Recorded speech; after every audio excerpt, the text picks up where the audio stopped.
Shavua Tov, Rav. Ça va? Alors, Peace and love, hein, t'oublies pas. comment on acquit la paix La paix. et pas la guerre? Ouais. Alors, c'est quoi la paracha de la semaine? Tu n'as pas voulu nous dire la semaine dernière. La paracha de la semaine, c'est Re'e. Ah, Ré. Regarde. Ré Anochi, Asher Mitzaveh Etrem Hayom. Re'e Anochi Noten Lifnechem Hayom. Je t'es pas vous loin. donne, regardez, je vous donne aujourd'hui bracha ou klala. La bénédiction et la malédiction. La bracha, si tu accomplis les mitzvot. Et la malédiction, si malheureusement pas.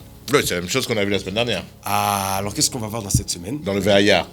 Voilà. Ok. Eh ben, on a dit une phrase la semaine dernière. Qu'est-ce que Dieu attend de toi? Seulement ça et ça et ça et ça. Les tovlach, pour ton bien. Pour ton bien. Alors, si on résume depuis le début du livre de Dvarim, on va voir où on arrive. La première paracha, Moshe raconte aux Juifs tout le mal qu'ils ont fait leurs parents et qu'ils ont pendant 40 ans, ils ont dû tourner. Il leur dit rentrez et croyez Dieu. Vaïtranan, il leur dit acceptez Shema Israël, j'ai pas pu rentrer, faire ce qu'il faut faire. Ok. Et Kev, il a dit attention, il y a la récompense et la Ouais, on a suivi, on était là. Rav. Cette semaine, le mot qui va revenir beaucoup de fois, les ma'anitavlach, afin qu'il y ait le bien pour toi. Que Dieu te donne la pitié et il va te donner le bien. Afin que Dieu te bénisse. Afin que Dieu te bénisse sur la terre qu'il t'a donnée. Et grâce à ça, Dieu va te bénir. Et tu vas être béni dans tout ce que tu vas faire. Et tout le monde va amener des cadeaux au Beth Amikdash. Donc, cette semaine, c'est le secret du bien-être. Chazak. Ok. Mais d'où il vient le bien-être? On l'achète où? On l'achète On le reçoit comment? sur AliExpress.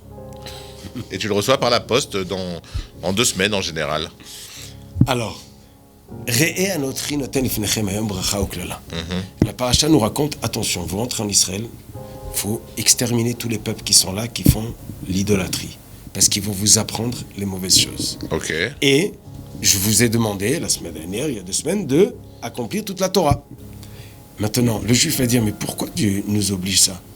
Est-ce que découvrir Dieu, c'est un bonheur ou un malheur? Est-ce que le fait qu'on est juif et qu'on est, entre guillemets, coincé dans la mer, Shabbat en voiture, et qu'on ne peut pas manger du porc, ou qu'on ne peut pas manger des fruits de mer, et qu'on ne peut pas... toutes sortes, tous les 613 mitzvot, Ouais, pas mal. qui nous, si on peut dire, nous coincent un petit peu. On nous dirige. C'est ça. Est-ce qu'on doit se sentir coincé ou dirigé vers le bonheur? Et vient la paracha de Re'e et te dit, regarde, fais le bien, ça va t'amener le bien. Fais ce que je t'ai dit, ça va t'amener la bracha.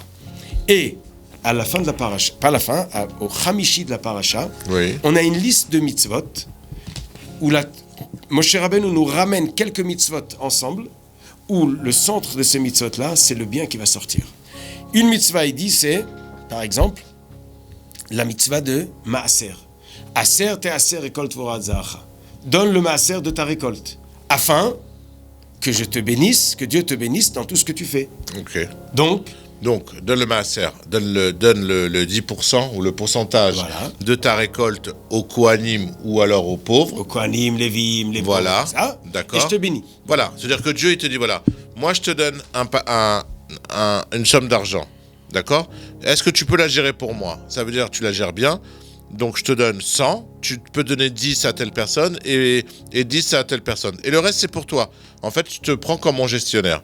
Donc, si tu continues à faire ce que je te demande, à bien gérer mon argent que je te donne, alors tu continueras à avoir de l'argent de ma part, puisque tu es un bon gestionnaire. Chazak. Maintenant, si toi, je te confie 100 et tu gardes 100 pour toi et tu voles en plus 10 au voisin, voilà, je suis désolé, mais je vais changer de gestionnaire. Et donc, je te donnerai plus de l'oseille. Chazak. Merci. Je parlais en... Mais qu'est-ce qui se passe dans cette histoire de gestionnaire? C'est que Akadosh Baruch Hu te dit, regarde, au moment que tu donnes les 10%, comme tu dis, c'est dur de rentrer la main dans la poche. Ou plutôt, ce qui est dur, c'est pas de la rentrer, c'est de la ressortir. Alors, attends. Mais si tu arrives à raisonner qu'en réalité, l'effort que tu fais te ramène la bénédiction, c'est plus facile. Donc l'intelligence, c'est de pouvoir... Ah non, moi je suis pas d'accord avec toi. Faire ça pour ça, je suis pas d'accord avec toi. Moi, je reviens la semaine dernière, d'accord, où il y a écrit Ve'afta bechol evafra, de ton cœur. Si tu aimes de tout ton cœur... Tu es très fort, Fabrice. Non. Tu es très fort, mais la Torah nous dit, je te demande seulement de le craindre et de l'aimer. D'abord tu crains ou d'abord tu aimes? Tu es obligé de craindre d'abord. Chazak. Pourquoi tu es obligé de craindre d'abord? Parce que d'abord la tête, après le cœur. Donc Parce le que- pas que tu fais, il faut que tu saches vers où il t'amène. Donc la paracha nous dit, je vais te donner la bracha. Mais regarde, il y a des gens qui disent, ah, j'ai pas envie de me lever. Oui, mais on n'est pas une religion de crainte. On fait les choses. Ils commencent par la Voilà. crainte, ils arrivent vers l'amour. Donne à tzedaka. Si tu donnes à tzedaka, je te donnerai de l'argent en échange, d'accord? Dieu il te dit ça. Fais ça pour moi. Moi, c'est moi qui donne l'argent sur terre, d'accord? Maintenant, je le donne. Je fais exprès de le donner pas de façon égale pour que vous, entre hommes, vous égalez l'argent, d'accord? Et je te dis, si tu le fais bien, si tu égalises l'argent sur terre, donc tu donnes aux pauvres, moi, je te donnerai de l'argent. Si tu donnes l'argent pour recevoir de l'argent, ok, tu vas recevoir. Mais c'est pas ça le Inyan. Non. Le Inyan, le truc, c'est l'amour. Tu fais ça parce que tu as compris qu'il fallait le faire.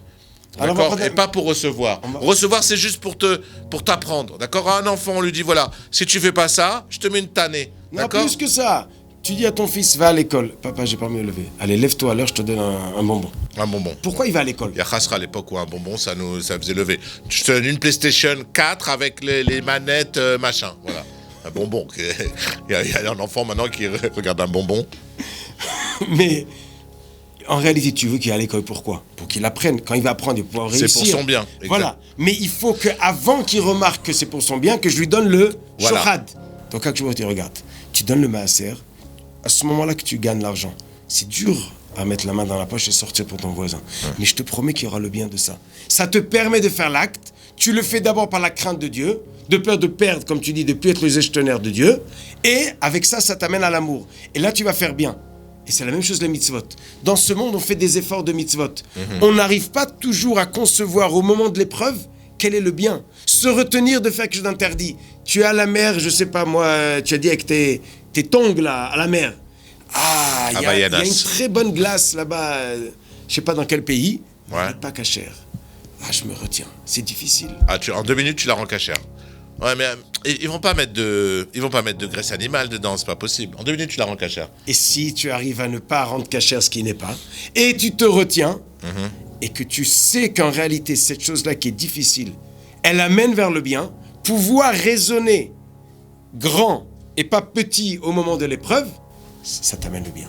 Donc, Moshe Rabbeinu dit aux Juifs, regardez, le maaser, c'est dur quand tu le donnes, mais ça devient une bénédiction. Prochaine chose, Shemitah.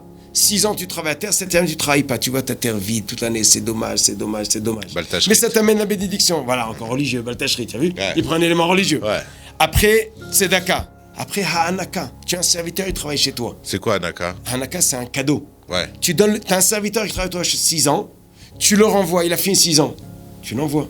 Tu dis à toi, donne-lui un cadeau. Donne-lui de l'argent pour se refaire sa vie. Oh là là, je lui ai payé, il a travaillé, il a mangé bien, je l'ai nourri, logé. Tu vas en plus lui donner l'oseille, quoi. Il dit, mais non, mais grâce à ça, je vais te bénir. Et à la fin de la paracha, on nous parle des fêtes. On vient à la fête, on amène le korban au Beth Amikdash 3 fois par an. Qu'est-ce qu'il dit à Kadosh Baruch Hu? Grâce à ça, je vous donne la bénédiction. Amenez-moi la bénédiction que je vous ai donnée en tant que korban aux fêtes. C'est-à-dire remarquer que le lien qu'on a ensemble, notre alliance et notre proximité, notre approche, c'est ça qui vous amène Alors, bien. pour résumer, soyez large, soyez barbour avec tout le monde, et Dieu sera barbour avec vous. C'est ça, hein? Shabbat Shalom. Chazak Obaron, Shabbat Shalom.